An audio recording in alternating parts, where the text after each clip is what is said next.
Hi, I'm LazyDude99, and welcome to another LazyDude99 review. Oh!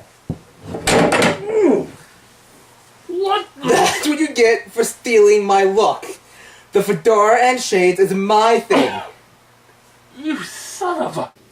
The laser is 'cause I like sci-fi. The dude is 'cause I am a rad guy.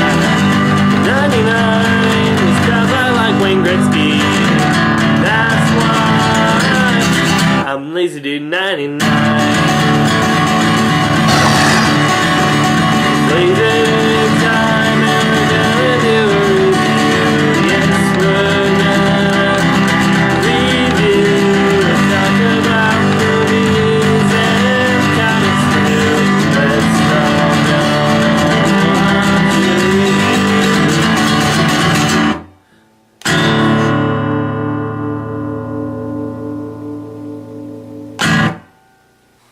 Hey everybody, I'm LazyDude99. I'm Dr. J. And he stole my fedora. Yeah, well, you're just jealous because it looks better on me. And welcome to our Mass Effect Paragon Lost review. Even though he said he wouldn't do it. Yeah, people say a lot of things. So after we reviewed the Mass Effect trilogy, this guy's kept on been wanting me to do this. No, hey, we should do it, and he said yes. Just like how I got him to play Mass Effect.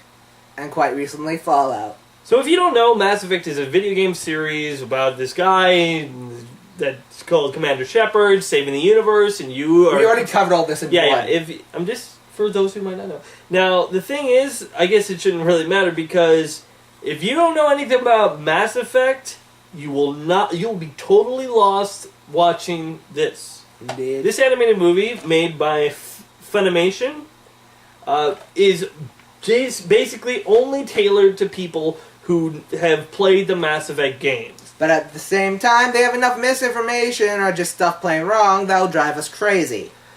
So, yeah, it's a movie for the hardcore fans, but the hardcore fans are going to notice things that don't really match up. It might bug you. Like a fully automatic Magnum hand cannon. Okay, so the Mass Effect games, though, they're filled with great and memorable and awesome characters, so let's make a movie about the one that absolutely nobody cares about. And get the character completely wrong. James Vega, who we... Also known as Jimmy. Yeah. Or Fred from Scooby-Doo. Will you just knock it off with that? Anyways, he is this is before... This movie takes place during Mass Effect 2, in the middle of the thing, with the whole collector's things going on. And the basic story is about Vega and a whole bunch of his other Alliance soldiers being attacked by the collectors and trying to get out alive. Yep. So for the characters besides Vega, let me just say that these... There's only like one or two good ones. Admit it. I would say that every single character around here is a cliche.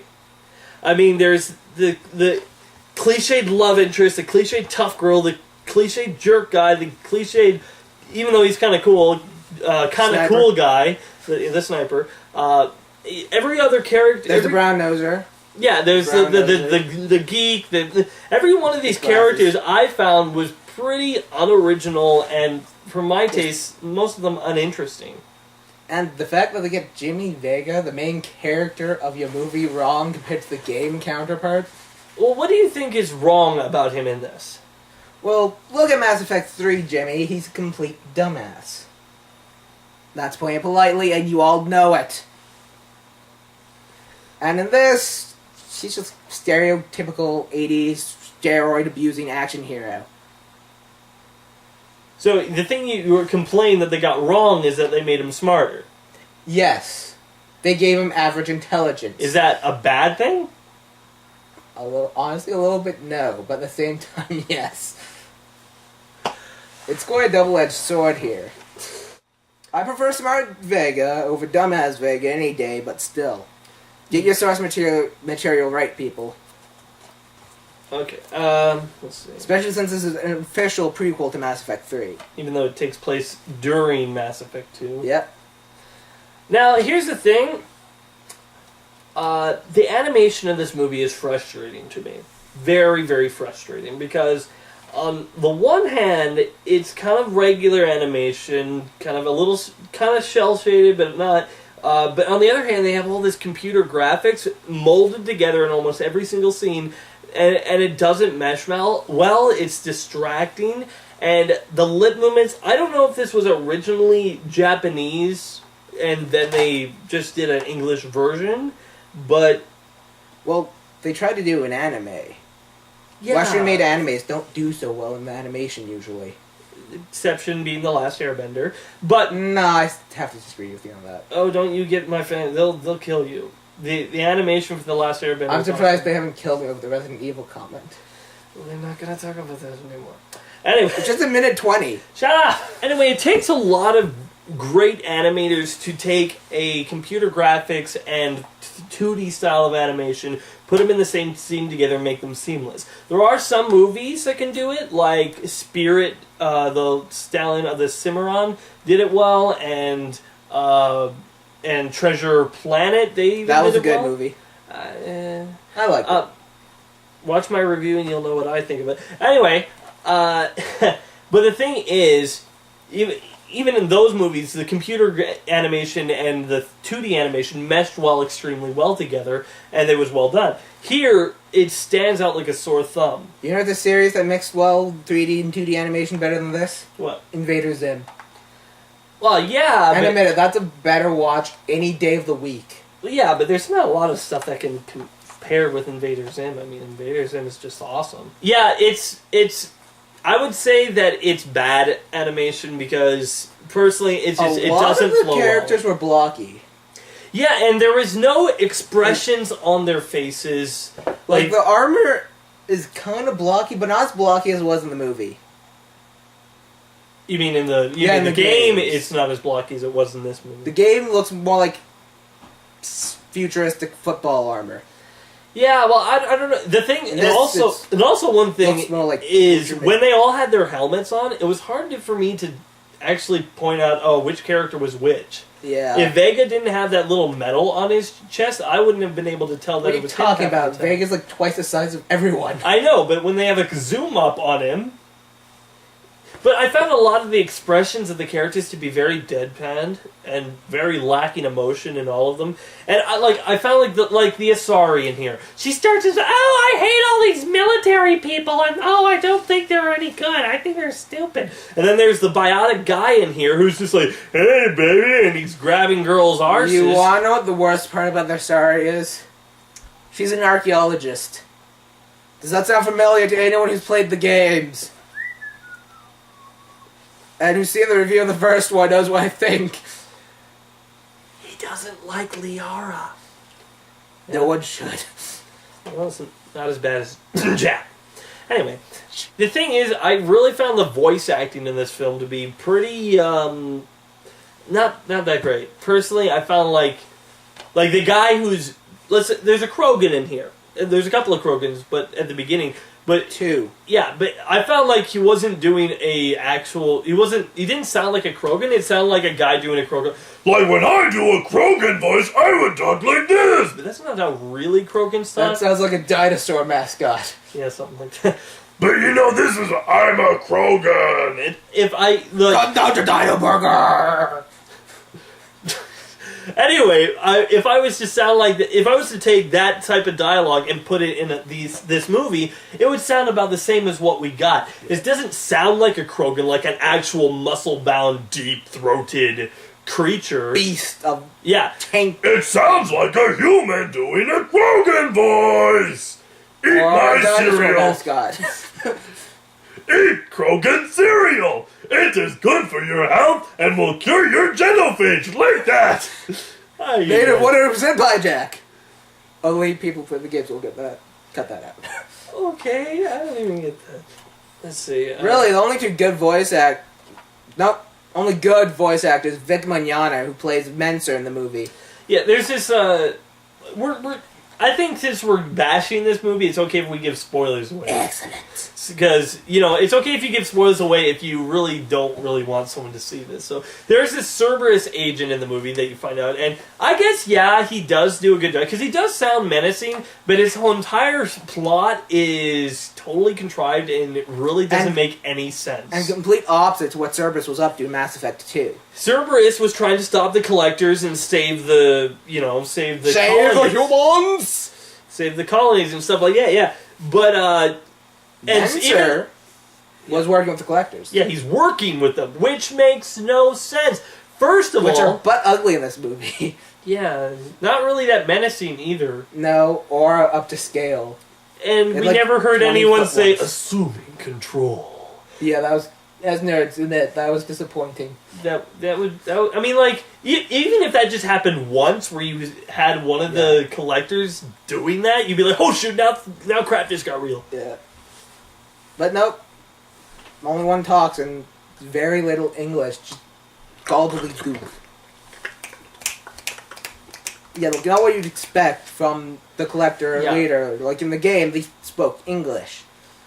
Only the drones made the clickety insect noises. And it also brings up, okay, now, I think it's time we get into the, I would say nitpicks, but they should be problems because stuff that they don't follow with the story of the continuity. Which is a lot.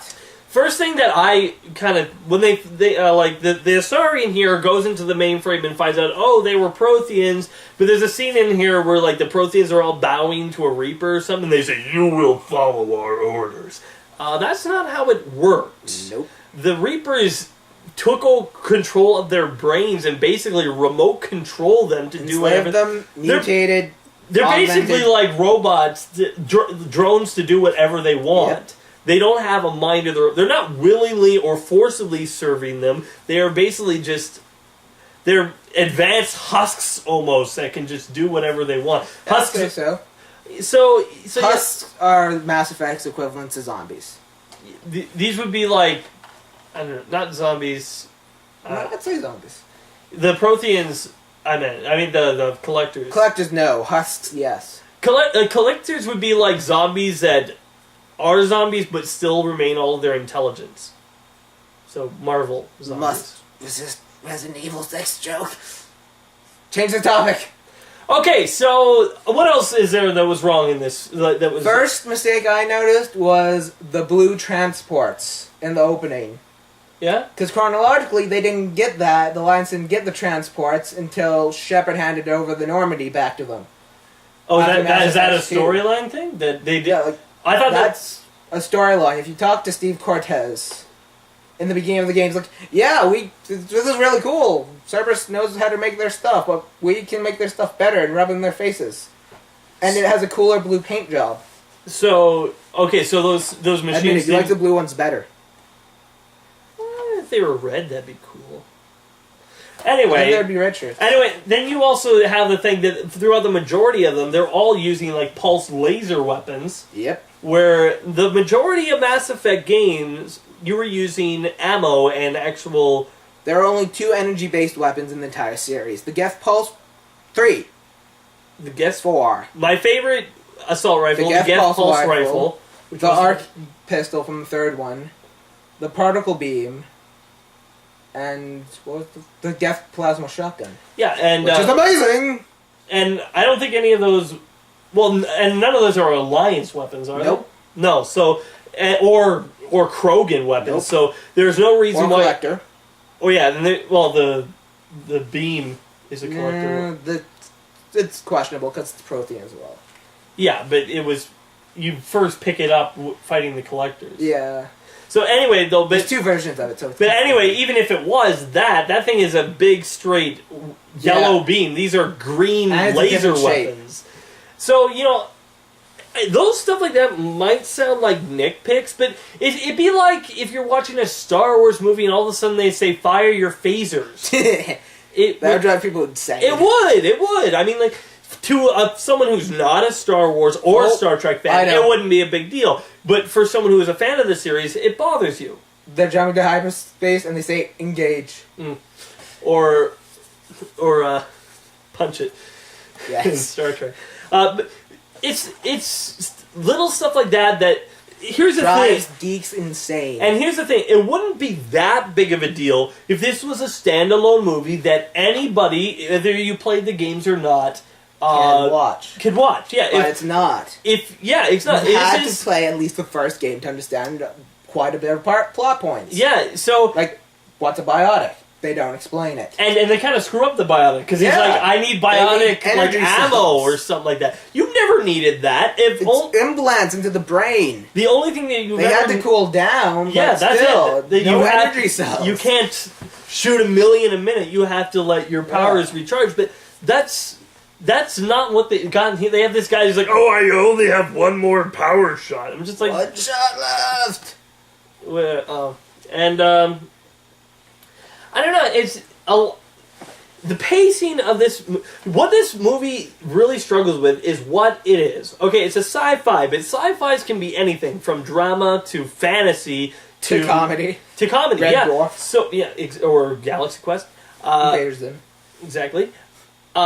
See, the only thing that it kind of resembles is horror, because it is about I'd say people. more of a thriller. Well, no, Done because badly. I would say it's horror because it's a bunch of people trapped in an area trying to get away from these monsters and fighting back when they can. Yeah, but Thriller would be horror. it's a poor attempt at Alien. yeah, that's the thing. Just a poor attempt at it. And Alien's a horror movie. Yeah, it's a both horror thriller. Thrillers are more grounded in reality, like Yeah. Silence of the Lambs and. But at the same time, thriller is just building up to that moment and waiting for something to happen. Yeah, well, yeah, but that can happen in horror too, I guess. Yeah. Anyway, the thing is, the second element besides sci-fi is trying, I guess, to be horror. But the thing is, first of all, we don't give a crap about any of these characters. Nope. So when they die, it's just like, oh no, stop, You know don't what's come one back. thing bad about the characters? What? This annoying little kid again from 3. Ugh. At least this one, the death was actually kind of considered traumatic because James was close with the kid. Yeah, Unlike the little brat from the third one, He was who just was a like, complete stranger. I'm gonna have dreams about this kid that I met for about 5 seconds who died, even though there's thousands of people in the universe You dying. can't help me. I'm Shepard. I can help anyone. I have guns. boy, you must have been Renegade Shepard. Ironically, when I do whatever I want run of Mass Effect, it usually is Renegade. Well. Then again, they actually do have some pretty funny options for that. There is like in the end, Vega has to make a choice, and I'm kind of glad. And it's not pick your flavor of ending choice from 3. Yeah, You want the blue ending, the red ending, or the green one? and I am glad that. It tastes like Kool-Aid. First thing is he can either save this girl who has a whole bunch of information on the Collectors. collectors, or the colonists. or save the colonists. And Which included the little girl. yeah, and you think, oh well, he's obviously just gonna save all of these other people, and then finds out no, he saved the Asari, and let all these Which people proved die. that the Reapers exist. And they handed the information Yeah. to Alliance Brass. And they have all Both this. Hackett and Anderson, who were not played by their game counterparts. Yeah, and the thing is, And they did It's horrible casting for them. They're just, hey, better handle Hackett. you sound similar. Get to it. no, they didn't even sound similar. You look similar, even though this is an animated movie. Come on. Hackett was better than Anderson, though. Admit that. Well, I don't know. Anderson got like 3 lines. Yeah, but anyways. still, Hackett managed up better than Anderson. I guess. The thing is, though, it's just this entire movie very lackluster. Plot holes, getting your source material wrong. Pacing is boring. Pacing. There are no awesome moments to it. You gotta admit, that fight between Essex and the Commander at the end was kind of cool. Which one? The Biotic. The Jerk. Oh. I don't know. I wasn't paying attention. See, that's the thing. By the end of this movie, I was just like, "Yep, come on, let's wrap it up." It didn't suck. The fact that it didn't suck me into the world, partly because of the inconsistencies that you can see with the world. even their own stuff they do. Mm-hmm. Towards the end, James stabs Mensert, stabs him right here, few minutes, next scene, it's like right in the middle of the stomach. Continuity. I think the real thing with this movie is there isn't a whole lot to say. There are some laughably bad scenes, like when he's trying to yell out something and his mouth like opens once and closes, and the dialogue is just bad. Yeah. One thing that really drove you bad is that the Asari never used her biotics. Yeah, that drove me crazy. All Asari have biotics. And Look how that's causing it to go. And they all grow up, and I'm assuming they're at least trained to use their biotics. Maybe not for violence in school, but I'm assuming they're trained to use these biotics. And she never uses them once throughout the entire film. I'm just like, why? She uses a flamethrower before she uses her biotics. There was no real characters in here. We don't get into the heads of anyone. We know that. Okay, we know obviously that Vega likes Shepard. That he's a fan of Shepard. Why?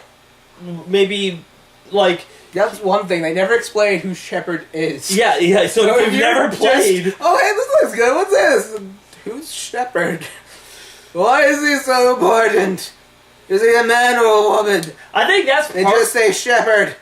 I think that's part of the thing that comic brings it down, since they're trying to play off of the other games. It doesn't flow that well as a movie, because they're still referencing stuff that happens in the other games, and it throws the entire pacing off. They never explain what a Spectre is either, and they just expect you to know what it is. Well, that's the thing. As we said, this movie is only for people who played the games. But if we played the games... The major plot twist is pointless because you know what happened. Yeah, it's... Oh, Cliff broke the answer. No way! So scary! Ooh. So surprising! We already know. And the games did it better anyways. Yeah. I mean... well...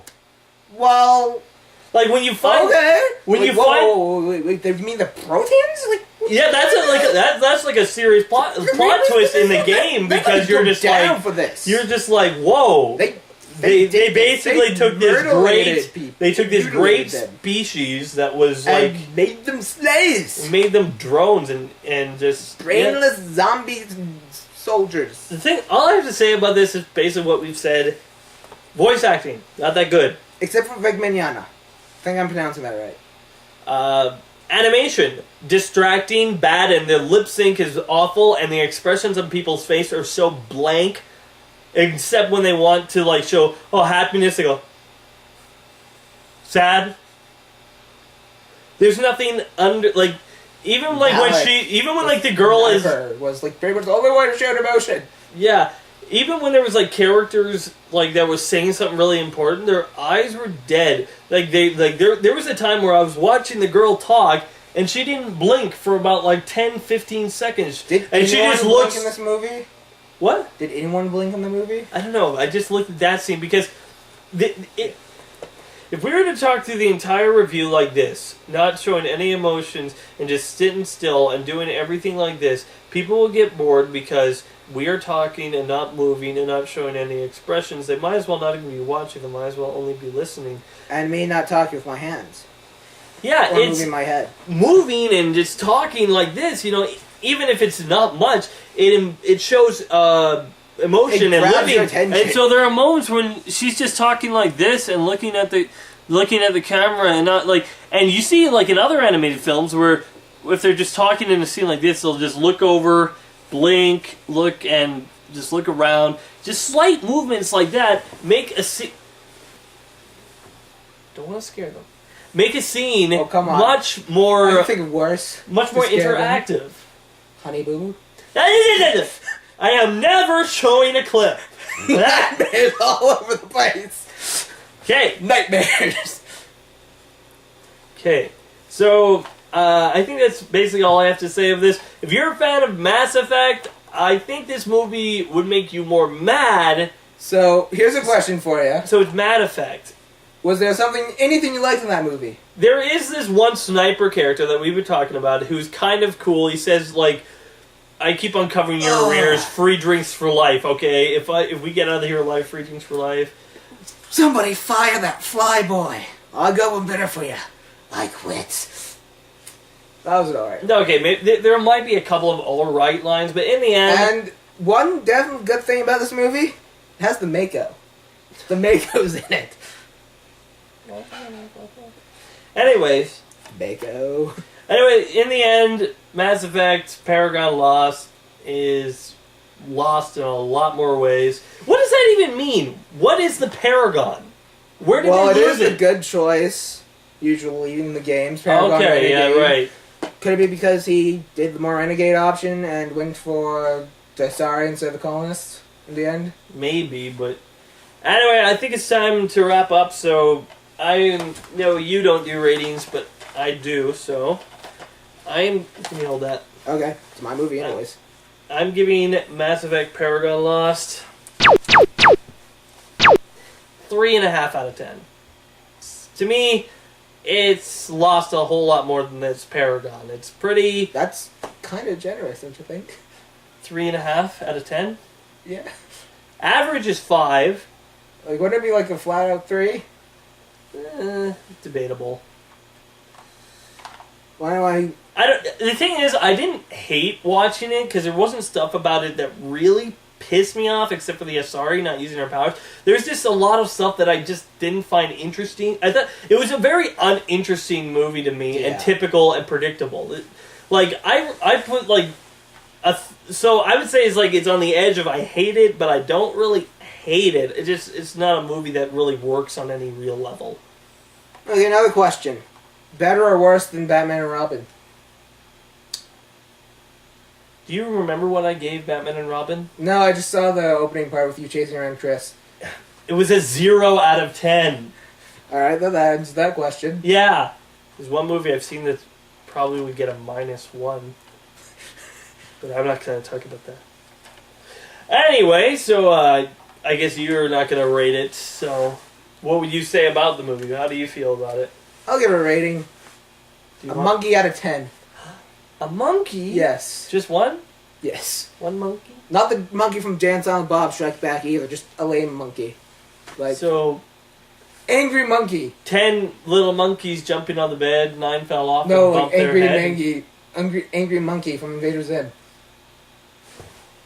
So, remember guys, I'm LazyD99, and if I don't like it, it's not worth it. I'm Dr. J, and the Mako is worth it. I don't care what anyone else says. This guy's wrong. Believe me. Later.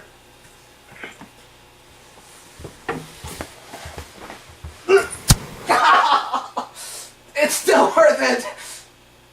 Don't care what you say. I'll be back. You can tell I'm so much shorter. Because I'm in the frame, and no, I guess you are in the frame. The Yeah, but I'm leaning back.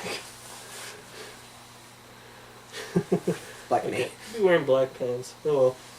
I'm in black shorts. Yeah, but so what?